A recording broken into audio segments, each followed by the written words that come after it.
बिस्मिल्लाहिर्रहमानिर्रहीम। अस्सलाम वालेकुम। यूट्यूब में सलमान हैदर आपके सामने है। ज़बरदस्ती पेशरफ्त एक जानिब जारी है ऑस्ट्रेलिया में के शहर वियना के अंदर, जहाँ ईरान के साथ न्यूक्लियर डील दोबारा से रिस्टोर होने जा रही है।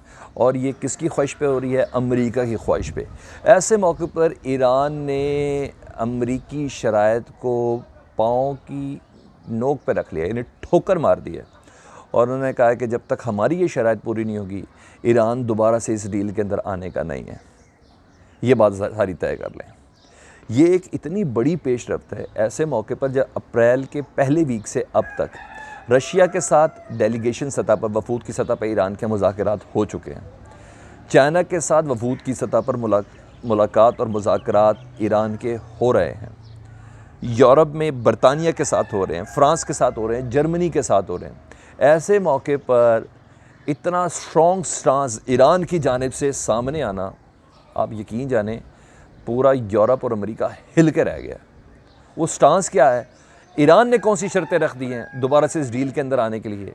ये है आज की वीडियो का मकसद। और ये बताना कि किसी गैरतमंद कौम के अंदर जब अवाम और हुकूमत एक पेज पर होना, तो उनका स्टांस इतना तगड़ा होता है कि वो अमेरिका को भी कुछ नहीं समझता।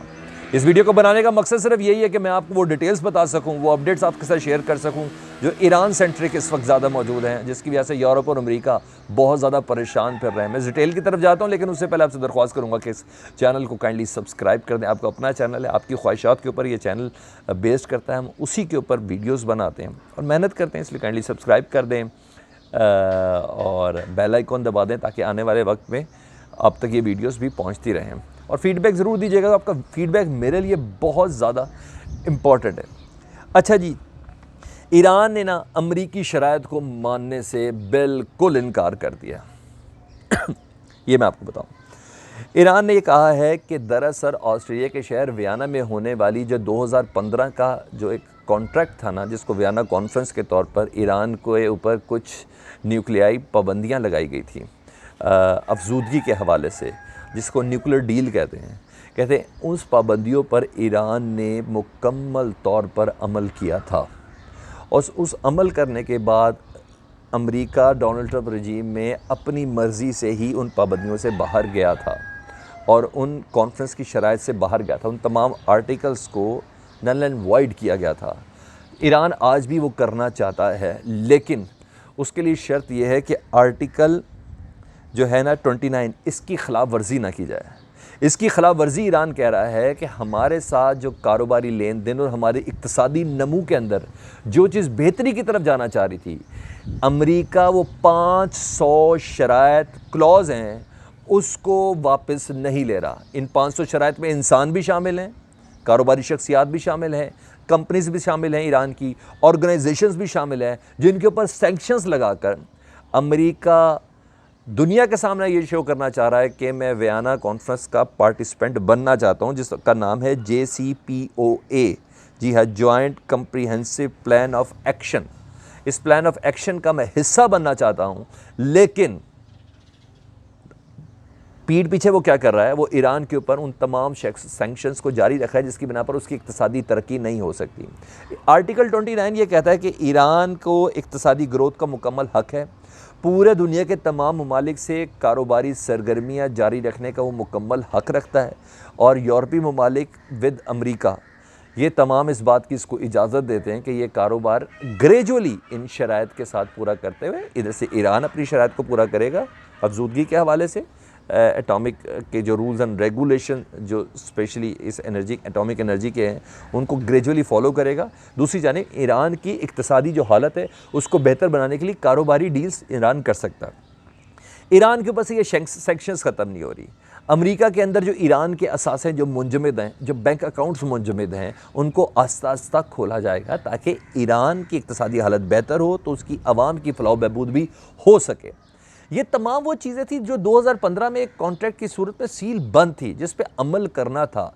ईरान ने अपने एंड से तमाम अमल कर लिए थे, और अब भी चीन के साथ ईरान की डील हुई है, सबसे बड़ी डील है, 4000 अरब डॉलर की डील है। तेल के बदले में इंफ्रास्ट्रक्चर पूरे ईरान का बनना है, इसमें हर किस्म का इंफ्रास्ट्रक्चर है। चीन बीच में घुस चुका है, अमरीकी पाबंदी बाकी है, चीन खड़ा है। दूसरा, पाकिस्तान में गैस की पाइपलाइन दे चुका है, हम इस्तेमाल नहीं कर सकते उस गैस को। क्यों? अमेरिका नहीं चाह रहा। पाकिस्तान में कौड़ियों के बॉल बिजली दे सकता है ईरान की कुल ज़रूरत का ना 1.5 लाख मेगावाट ज़्यादा है ईरान के पास। ये अभी 2030 में ये 2.5 लाख चला जाएगा। ईरान की ज़रूरत से इतना एक्सेसिव है, सिर्फ अमरीकी पाबंदी हैं जिसकी बिना पर। और ये वो चीज़ें इन डील की बिना पर ईरान की इक़्तिसादी हालत बेहतर हो सकती है, जिसको अमेरिका करने नहीं जा रहा। तो ईरान ने कहा कोई डील नहीं, जो कुछ मर्ज़ी करें, JCPOA की इस प्लान ऑफ एक्शन के अंदर आप शामिल हो जाएं, लेकिन जब तक ये शराइत हमारे ऊपर से नरम नहीं करेंगे ना, अब आपके तरफ चला गया है। हमने पूरे दिल के साथ किया, यकसुई के साथ किया। प्रेस टीवी बता रहा है, मैं रेफरेंस भी आपको बता दूं, प्रेस टीवी बेसिकली बता रहा है जो ईरान की इस डील के अंदर शराइत क्या हैं उससे मुताल्लिक। अच्छा, ट्रंप की गलती को अमेरिका ने कहा था कि हम सही करना चाहते हैं, हम दोबारा से ईरान के साथ इस ट्रीटी के अंदर, इस डील के अंदर आना चाहते हैं। ईरान कह रहा है कि अगर आप ये डील को, गलती को दुरुस्त करना चाहते हैं तो आपको इक़्तिसादी पाबंदियाँ ख़त्म करनी होंगी। दूसरी चीज़, तेहरान चाह रहा है कि सारी पाबंदियाँ ख़त्म की जाएँ, तो तब हम दोबारा इस डील के अंदर दाखिल होंगे, क्योंकि ईरान ने साबित किया 2015 के बाद कि वो अपनी ज़ुबान पर कायम है। अच्छा, उन्होंने कहा कि ईरान अब अफजूदगी का दोबारा से भरपूर तरीके से आगाज़ करेगा अगर अमरीकी पाबंदियाँ हमारे ऊपर से नहीं हटी। तो ईरान का बैकअप है वो सारा, कासिम सुलेमानी भी चल रहा है ना। ईरान का जो एटमिक सबसे बड़ा साइंसदान है उसकी हलाकत भी तो चल रही है ना।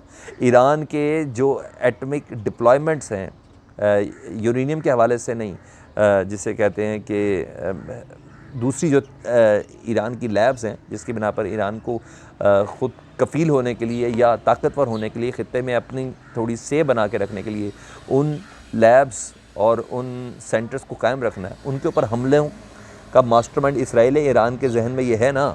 तो इन तमाम चीज़ों को देखते हुए ईरान ने अब वाशगाफ तौर पर इस बात का ऐलान कर दिया है कि अमेरिका के साथ डील के अंदर, जो यूरोप के साथ जो डील है वियना के अंदर, उसमें शामिल तब होंगे जब हमारे ऊपर से ये पाबंदियाँ हटाई जाएंगी। हम खुल के दुनिया में तेल बेचना चाहते हैं, हम खुल के दुनिया में बिजली बेचना चाहते हैं, हम खुल के अपनी टेक्नोलॉजी दुनिया के अंदर बेचना चाहते हैं, लेकिन इन शराइत की मौजूदगी में हम ये नहीं कर सकते। ऐसा नहीं है कि सिर्फ हम ही फैसिलिटेट करें यूरोपीय दुनिया को, हम ही फैसिलिटेट करें अमेरिका को, और हमारे पर मुसलसल कंप्रेस और प्रेशर बना के रखने की कोशिश की जाए। आपको ये भी बताऊं कि मैंने आपको बताया इब्तिदा में कि रूस, चाइना, जर्मनी, फ्रांस, ये सब एक पेज पर हैं। रूस, चाइना, जर्मनी, फ्रांस और बरतानिया सब एक पेज पर हैं। इस वक्त जो हठधर्मी का मुजाहरा कर रहा है वो अमेरिका कर रहा है, और ईरान को ये पता चल चुका है कि पूरी यूरोपियन कम्युनिटी, चीन और रूस उनके साथ मौजूद हैं, और ये बेहतरीन मौका है, ये बेहतरीन मौका है आंखों में आंखें डाल के अमेरिका के बात करने का। तो ऐसा लग रहा है कि टक्कर बराबर की है। आप और मैं दोनों इसका इंतज़ार करते हैं। वीडियो आपको पसंद आई है तो प्लीज़ काइंडली इसको सब्सक्राइब कर दें, लाइक कर दें, और कमेंट्स में मुझे ज़रूर आगाह कीजिएगा। Thank you very much.